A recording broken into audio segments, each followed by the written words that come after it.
Hello again. Here we are at episode 6 of the complete Residence Discography. Quick recap. We've gone through the Residents coming up in the early 70s, starting out totally avant-garde experimental weirdos that no one knows about, super limited numbers, very low sales, to them kind of blowing up in the midst of the, weirdo new wave punk stuff that was going on that was more accepting of them. And then we saw them go off on their first tour and basically lose everything. So and then they came back and they started some more big projects. And that's where we left off last time. And we are starting with 1985 here. Also, a quick reminder, don't use names, okay? The whole thing with the Residents is they're anonymous. That was the coolest and funnest part for over 50 years. I mentioned in the first episode, and still people put little comments in, like trying to drop names. It's not cool. It doesn't make you cool. It doesn't make you...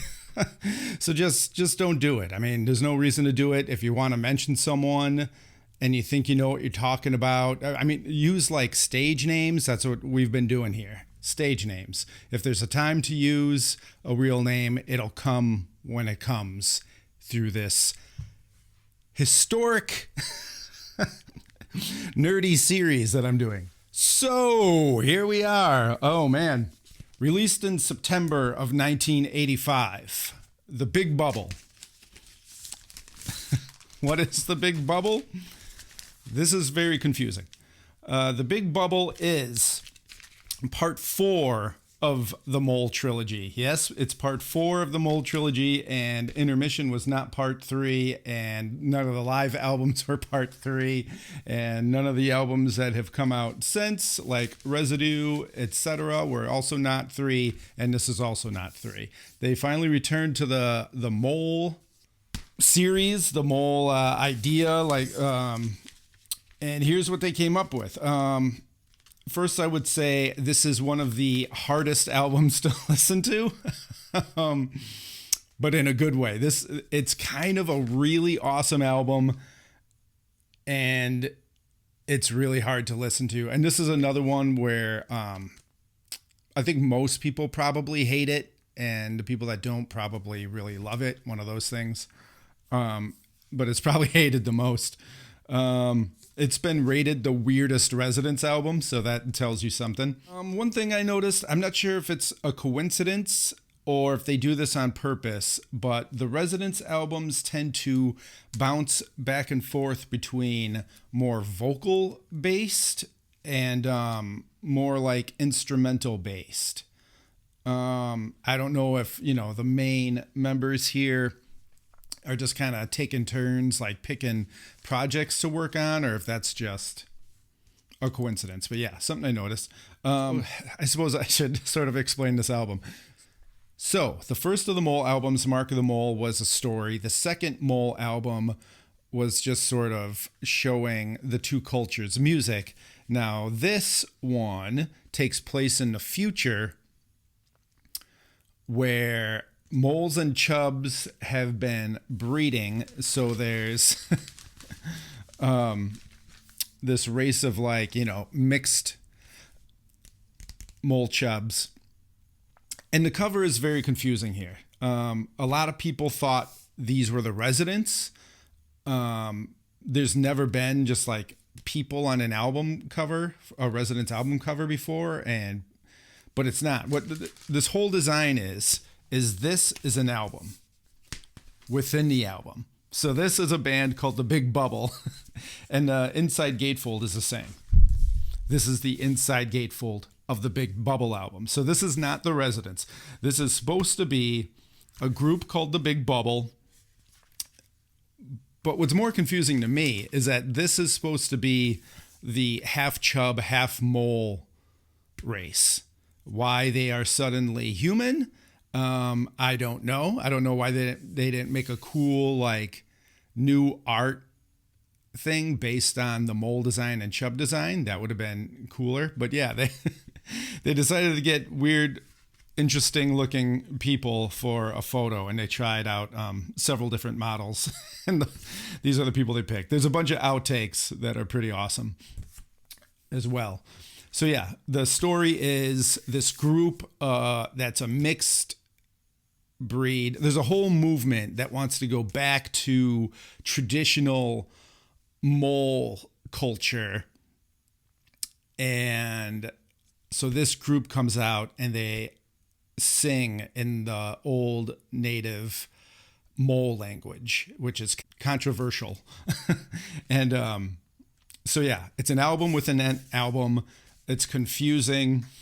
This album started as just vocals. This is the singing resident going and making up absolute malarkey, like noises with his mouth, and then the residents having to write and record music around that. It's a totally bizarre way to do it, and that's why it sounds the way it sounds. And so yeah, it's intense. It's very bizarre. And even stranger is this was released in Japan, and the Japanese label Wave Records decided to make a lyric sheet for it. And I think they just tried to decipher, the singing resident, what the singing resident was saying. So it's just this completely wrong lyric sheet that came in the Japanese pressing that was written by Japanese people thinking that this was all English. I really want to get a copy of that. If you've got a copy of that lyric sheet, send it my way. So yeah, Big Bubble. Like it or love it, here it is, part 4 of the Mole Trilogy.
As mentioned in the last episode, they already came up with this new huge project to work on instead of Mole Stuff, the American Composer Series. But hey, why not make another huge project? So the residents came up with this thing in 1985, Science Fiction's Greatest Hits, where they would make a 4-minute-ish video of scenes from a classic sci-fi movie and do their weird computer editing, colorization, stuff like that, like what their videos look like at the time and their weird computer made album covers, like that George and James album cover. So yeah, weird computer changed, edited old sci-fi movie footage, and they would make new music to it. So that was going to be their big new project. They only made one, and they realized the expenses for like getting all the rights is just ridiculous. So terrible idea, and it was abandoned. So there's only one of these, Earth versus the Flying Saucers. The music was only released as a one-sided 7-inch single, which came with a book, The Cryptic Guide to the Residents, which was a book. I think the artwork is by Mark Mothersbaugh from Devo. I think maybe is written by Matt Groening, famous from The Simpsons and all that stuff. Yeah, cool little book. Unfortunately, like this one-sided single is like 50, $60 or something. I used to have it. The song's like 3 minutes long, so I no longer have it. So we'll be checking it out through this CD box set of the 90s that includes that track. Also, the video for Earth versus the Flying Saucers has never been released on DVD. It's only been on the Video Voodoo VHS collection, and it was on the 20 Twisted Questions Laserdisc / VHS tape.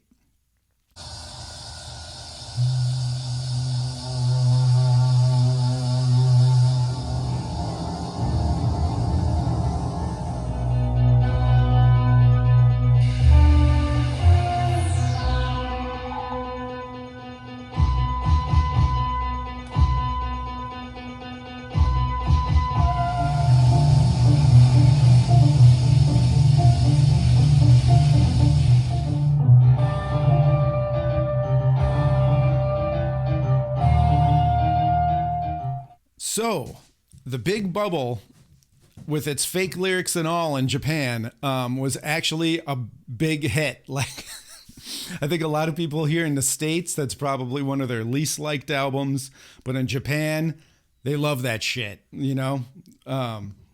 So yeah, it did so well in Japan that the Japanese record label was like, hey, come tour over here. And the residents were like, no way.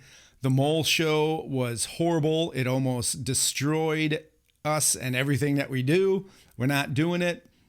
And finally, Japan was like, all expenses paid, flights, shipping, whatever gear you need over here, like everything. We'll cover everything. So there's no risk. And that made the residents say like, all right, let's think up a new show. And that's where the 13th anniversary show came in. So yeah, they learned a lot from the Mole Show. So with this tour, there's no more huge sets. They cut down to I think it's just one resident on like keyboards. I believe it was an Emulator 2 at this time.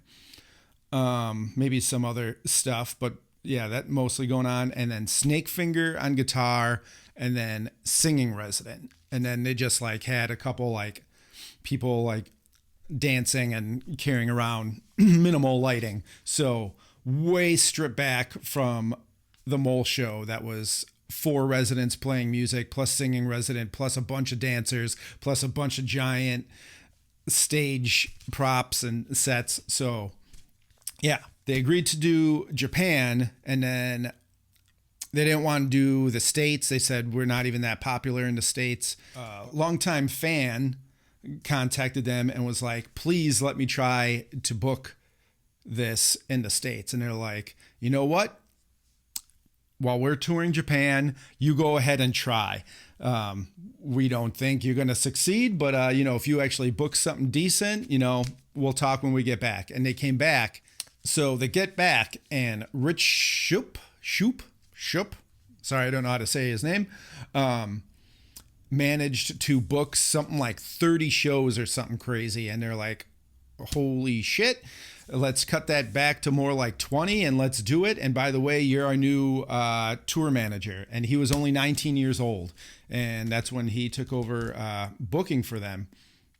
And very successful tour. And so there's a bunch of live albums. So let's go through those real quick. The first one to come out is Live in Japan. This came out on vinyl. It's a good album. It does it's only a single LP, so it's not all of the show. Way later, it was reissued on CD as Live in Tokyo, and they did add a bunch of tracks, but it's just a CD, and CDs aren't very cool. But at least it's there.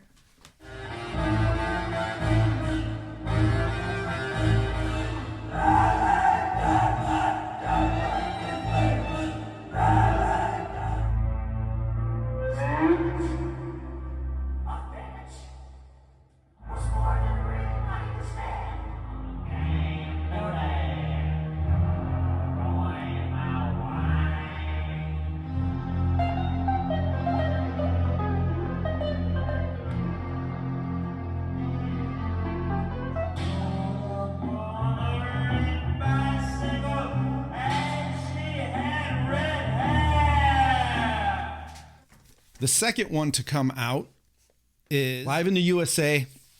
This was originally just this double cassette. Minneapolis, I believe. And it's a good show. I think this one is the most complete show out of everything that's been released. Unfortunately, tapes sound like fucking ass, but at least this is pretty cool. This is a cool little package. This is about as cool as a tape is going to be. This was later reissued as a double CD from UWeb, Tom Timoney. But it's stupid expensive, and I hate how it was put on CD. Like, the individual songs aren't individual tracks. It's only broke down to 4 tracks or something.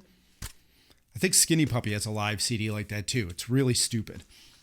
I think that was early days of the CDs, so they didn't know what they were doing. Sadly, on December 26th, at the Hollywood Palace in Los Angeles, a heinous fiend stole one of the eyeballs.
There's also Live in Holland, 13th anniversary. And I gotta tell you, this is the nicest, best 13th anniversary album there is. This originally was only a CD. I put it on vinyl. You got a clear with yellow in there. It was remastered. This sounds way better than the CD. I'm not trying to sell this to you. This has been out of print for years. But yeah, this was the first album I did for the Residents, I believe. I did a Ronaldo and the Loaf one before, but this is my first Residents release. And it sounds awesome. It has beautiful packaging. This has a bunch of stuff on it that is not on the Live in Japan single LP, but there's also stuff on the Live in Japan album that aren't on this. So it's kind of like, you do kind of need them both, but if you only had one, I gotta say this album, real good.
Okay, so while all the 13th anniversary tour stuff is going on, they released a single for their cover of Kalijah, the Hank Williams song. And I think this is the first time they put out a single way before the album, like more of like a promo single. It was like 3 months before the album would come out. They're really plugging it. We're not going to cover the 7-inch because those songs are on the album. We'll get to that, but that did happen.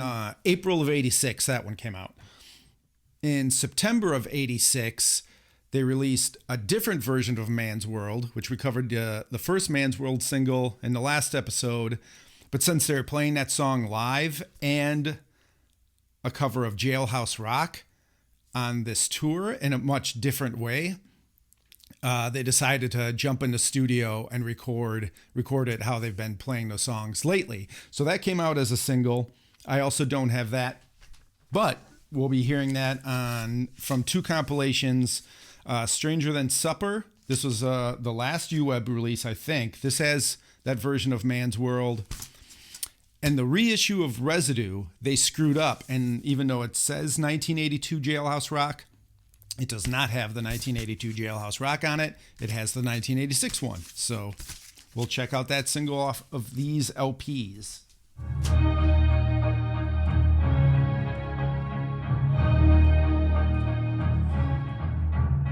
You see, man made the car to take him over the road. In the wilderness, he's lost.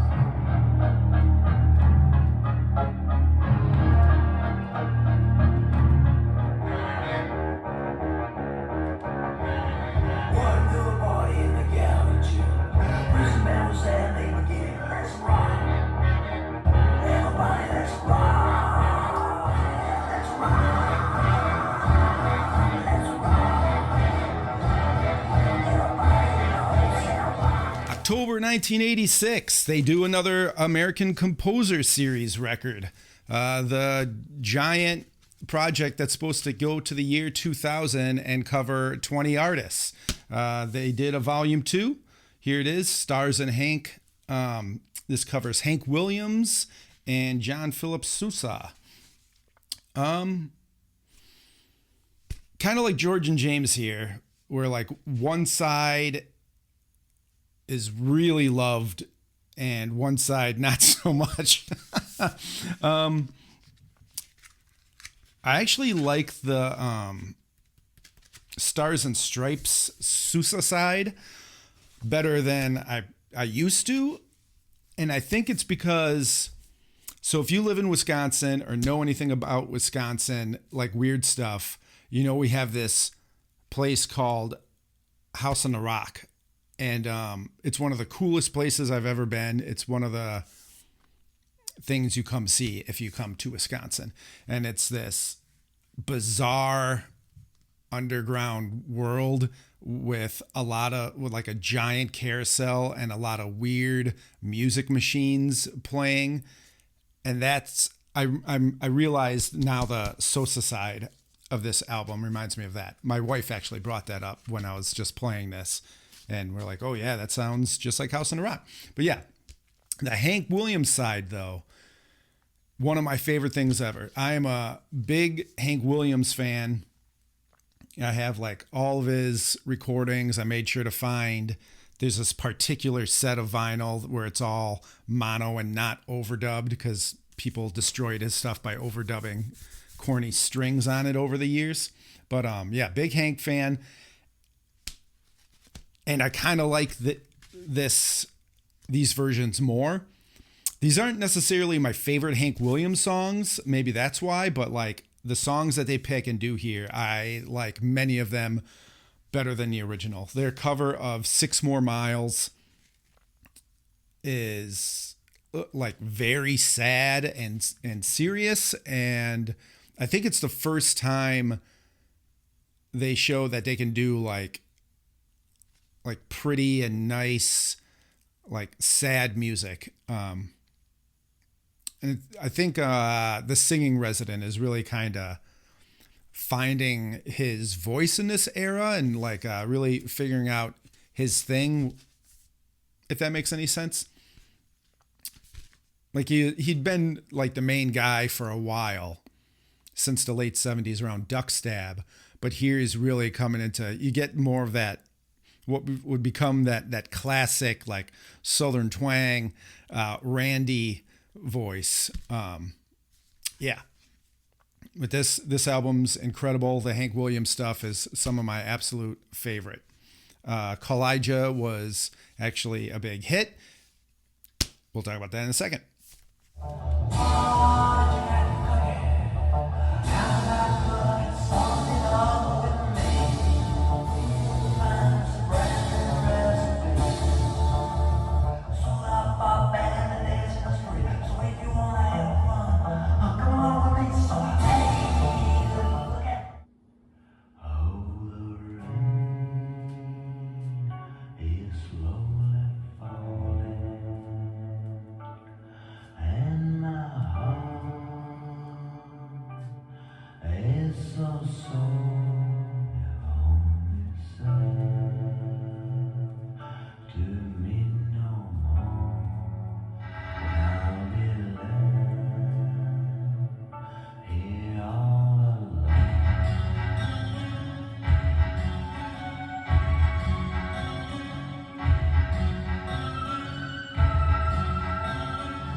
So the version of Kalijah was kind of a big hit. It's it's dancey. It's got a good beat. It's awesome. It has the bass line and the beat are taken from Michael Jackson's Billie Jean, which is a clever little thing because I think it was Hank Williams' first wife, maybe, that was named Billie Jean. Whoa, clever residence.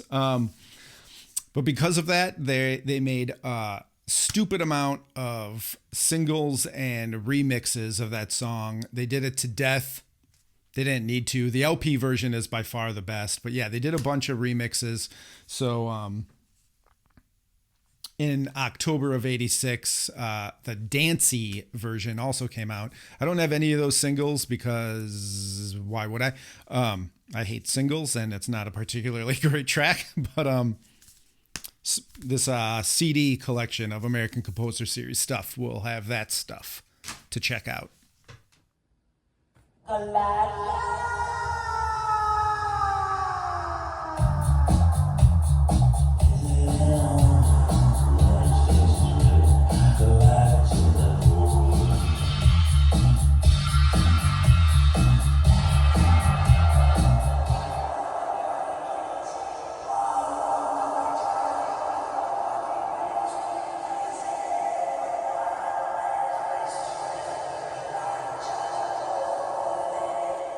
(1987) for Elsie. This is a beautiful one-sided record, screen printed on the other side. Only 1,000 of these were made. It is, I think it was used for intermission music for the 13th anniversary show, but really a lot of it was recorded during Big Bubble and that Thrown Away album we mentioned in the last episode, the Man album, which became some Cootie Woody and Original Man's World. This is more of it. And this is probably my favorite. This is like the best instrumental Residents to date. Like there's a lot of great stuff on Violinist Fats, but like this is full instrumental, really good stuff. For a long time, this was super rare because there was only this pressing, and there was also like a very limited CD. And for a long time, this was like $100. I don't know if it still is. Eventually, they put the music on another CD, which is also limited, but I don't know. I don't know if it's still as rare as it used to be, but really good.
March 1987, we get the fourth Snakefinger album that would end up being his last. Vestal Virgins was his new band. It's all the same guys. I think it was more of the Eric Drew Feldman thing. Like in the last episode, he comes in for the Manual of Errors album, and it goes in a more pop direction and like jazzy, bluesy, and pop stuff. But that one still had a couple Residents written tracks on it. This one has none, and this is full pop, nothing weird. Some people really love this album. I've been asked to reissue this. No offense, but I cannot stand this record. I just ordered it again to give it another try for this video, and this is easily my most hated thing by the entire Ralph organization up to this day, 1987. This is it bounces back and forth between like playing like traditional, like really well played, like jazzy lines and Bulgarian songs and stuff like that. And yes, they play great. It's Snakefinger and Eric Drew Feldman and the whole band, and they're really good musicians. I don't care about that. And then the other tracks are like terrible, just terrible R&B. Like seriously, like R&B. Like there's this track on here. Maybe it's Move. I don't know, but it's really long, and It sounds like it would be like in the background for a club scene, and like if there was a Breakin' 3, it's not even good enough for Breakin' 1 or 2. It was like if there's a Breakin' 3 or a Beat Street 2, like this song could have been in it. He sings. He actually like tries. Does soulful singing. It's just, it is not for me. I like this album cover. That's the only nice thing I can say about it. That and the playing is done well, but for me, I can't stand this. Yeah, I'm not trying to rip on him, especially since this ended up being his last album. So he was super busy. He recorded this, was touring for this while doing all the 13th anniversary tour stuff. He was supposed to be on future Residents albums, and then while on tour, he died of a heart attack. Strangely enough, he died the same day that the song "There's No Justice in Life" came out as a single. So yeah, real bummer. Another huge loss. Probably the biggest loss. Well, I don't know. Yeah, probably the biggest loss to the whole world of the Residents at this time. Yeah.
And the last thing we're going to do today is June 1987, the Hit the Road Jack 12-inch single. This isn't from an album. It's only this. There's a few different versions of what, like one has like big bubble songs, I think from the 13th anniversary show as the B-side. This one has like an excerpt from For Elsie as the B-side. There's like at least 3 different versions, but they all sound pretty damn the same. Like this is original version and special almost dance mix. One's a little longer.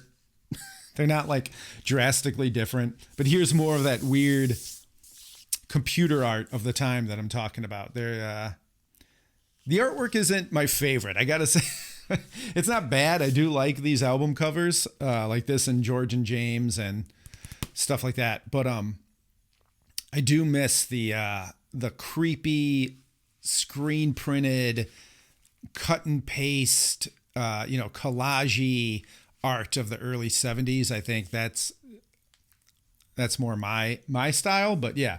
I actually really like this. I think it's a weird, kind of creepy, awesome version of this song.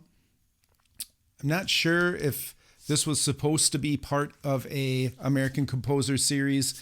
According to that box set, we're going to do Ra and Ray, a Sun Ra, and I'm guessing Ray Charles. I guess I don't know for sure, but I don't know. It's always just been its own thing to me. So also I think this is the first time we hear Lori Amott. I think I'm saying her name right. Again, sorry if I'm not. As their female backup vocalist, which she's great, and she'll be on a few things in the future. And beautiful vocalist. And I think this is the first time we hear her. But that's it this time.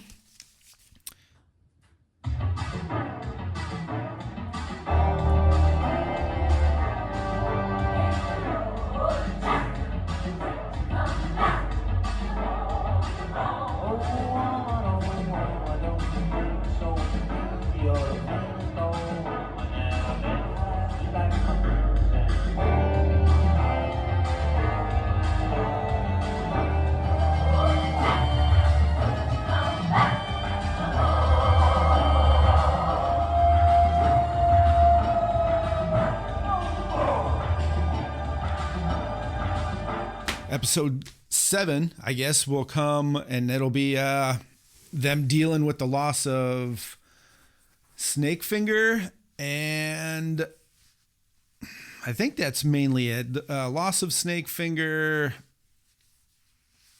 I guess their keyboard technology changes a little, but check it out.